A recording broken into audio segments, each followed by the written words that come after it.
Welcome to Facts TV News, where everything is true. Manchester shooting incident now a case of double murder. The police are now probing a double murder following the death of a second victim of a shooting on Saturday in Manchester. 37-year-old Dale Clark of Caledonia Avenue, Manchester, died on Tuesday in hospital. The other victim, Memorial Allen, otherwise called Ruru, died on Sunday. The police say about 2:15 a.m., Allen and Clark were among persons standing along Ward Avenue in Mandeville when a motor car drove up and several explosions were heard. When the shooting subsided, the men were seen with gunshot wounds. They were taken to hospital where they died. The Major Investigation Division is now probing the incident. Mother of 12-year-old Westmoreland boy says son was suicidal. The mother of a 12-year-old boy who is suspected to have taken his life in Little London said that her son was suicidal. The deceased has been identified as Lauren Jerick, otherwise called Jojo. Lauren's mother, Candine Palmer, told reporters that although he had suicidal tendencies, she is still in disbelief. She said her son had gone missing from about 11 p.m. on Monday. She noted that attempts to locate him were proven futile. The mother told reporters that she went to the police station to file a missing persons report. However, she said she was instructed to wait 24 hours. She, the police, said if I didn't find him this morning, I should come and make the report, Palmer said. After she was given those directives, Palmer continued her search on Tuesday morning, only to stumble on her son's lifeless body hanging from an apple tree by a heavily duty strap. At the scene, Lauren was wearing a red t-shirt, short denim pants, with his feet and lips looking blue. Palmer said she then proceeded to call residents to help her confirm his discovery as she was in disbelief. Although she revealed that he was suicidal, she was hoping that she was living a dream. "I'm slit him risk already, but I am in shock," the mother said in distress. The gruesome discovery of her 12-year-old son has left her numb. She noted that prior to his death, she made frequent visits to the Child Protection and Family Services agencies to address his behavioral issues. Meanwhile, a family friend and neighbor of the deceased, who identified herself as Sisterin, described Lauren as a pleasant but emotional child. "Jojo a nice little boy. As you talk to him, him cry. Him easy for shame. You can't talk to Jojo hard. Him easy for shame," she said. "He's manageable. A day before yesterday, Missy Jojo. Oh God, man, me no understand how the little boy did. Me still a hold on strong. And him do it? Him jump out of the tree?" she added. Sisterin said Lauren would often run to her if he was in trouble and often made complaints. She also noted that it was the main reason why his mother went to her house to search when she discovered he did not get home by 11 p.m. Monday night, only to find out later that he was dead in their backyard. "Me wish him did down on me yard for true," the distraught woman said as she looked on in despair. Port Royal in shock after car used to kill man during fight. Residents of Port Royal are concerned that their once peaceful and quiet community is changing for the worse after 41-year-old fisherman Narada Isaacs was mowed down in the town square during a fight with another man early Tuesday morning. His sister was among those who witnessed his killing and told reporters that the image of it keeps replaying in her mind. "I don't know when it is gonna sink in," she said, as she, absent-minded, played around with her food, the first meal she had ever had hours after the tragic incident. "I said, look how him kill me brother. Me glimpse somebody do CPR, but me not even know who was trying to help. Him kill me brother, and it's like you see it, but you just freeze," she said, adding that all she could do was scream. The sister said Isaacs got into an argument with a man a little after 12 a.m. It escalated, and another man got involved and slapped him 3 times. Isaac retaliated, and the man got into his vehicle and ran him over. The one boxed the man, him drop over the bicycle, and everybody out there a laugh. Drive the car, and him lick him, like him give him a notice, and then him reverse and ram him. Isaac fly up, and him drop, and him drive over him. Stuck under the car, his sister shared. She described the cause of the first argument as foolishness. He was taken to the hospital by police officers who were on the scene.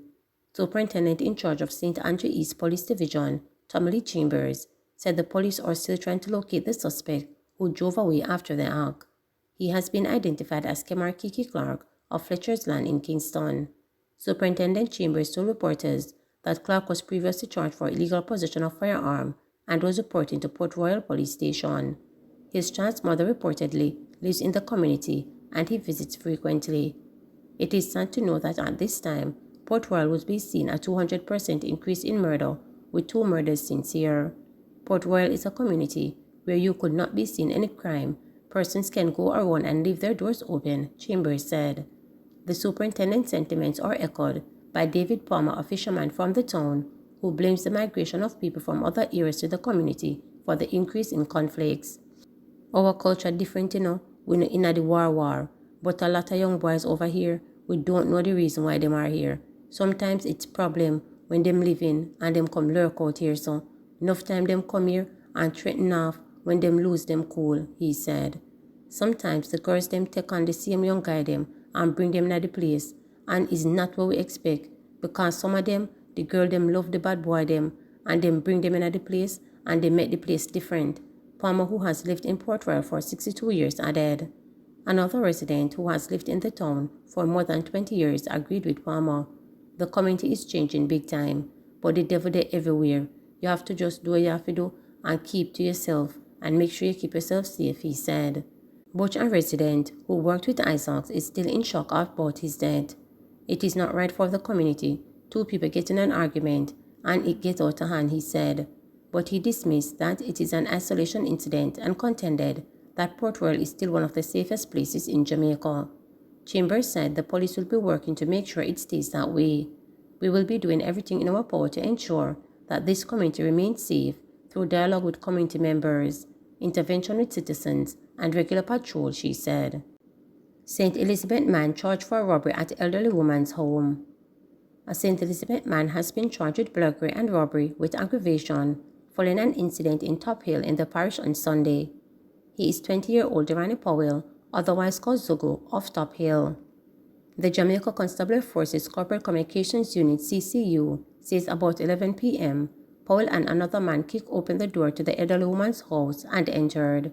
Armed with knives, they robbed her of money, jewelry, and a washing machine, the CCU says. Residents apprehended Powell as he tried to leave the community while the other man escaped. However, the police say on Monday, a snap raid was conducted and the second suspect was arrested. He is awaiting an interview. JCF set to increase numbers by 1,200 this fiscal year.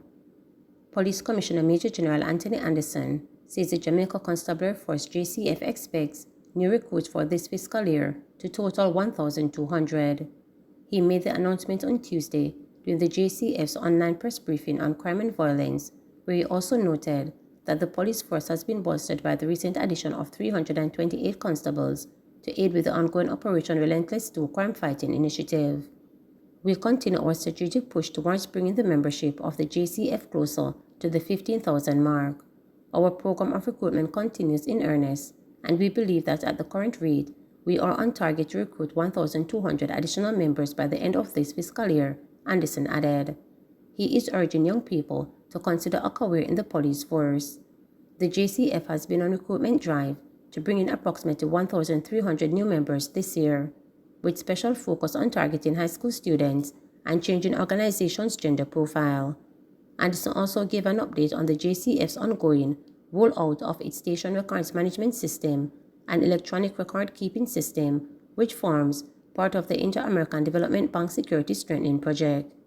We have also been rolling out our electric system of keeping records across divisions in the corporate area, specifically the Kingston Eastern, St. Andrew Central, and St. Andrew South divisions. These divisional headquarters and 5 stations within these divisions are utilizing the new system. We will be continuing the rollout across other stations and divisions within the coming months, said Anderson. Manchester mother pleads for help to start business. Last week, 3 children were absent from classes because of their mother, Zandi Anton, who is the sole breadwinner of their home, had no money to send them to school.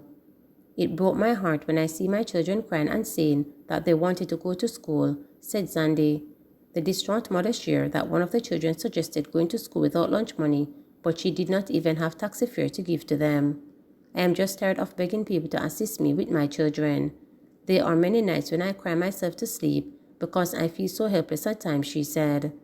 Sandy, who lives in Mandeville, Manchester, is the mother of 4 children ages 12, 9, 7, and 4.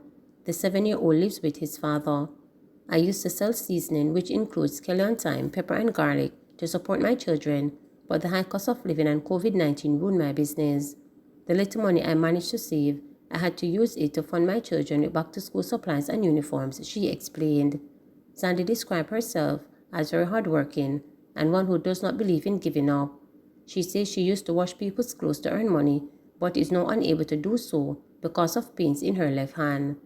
There is a building on the property where she lives that can be used as a shop, and Sandy is pleading for help to repair it. She is asking for financial assistance to buy goods to stock the shop so she can be better able to take care of her children. I am just trying desperately to give my children a good education so they can be able to be independent in life, she added. Despite her financial struggles, Sandy says, I show my children love, I am not abusive to them, and I encourage them to be loving and kind to others. Anyone wishing to assist Sandy can contact her at 876-206-5483. Please remember to subscribe, like, share, and click the notification bell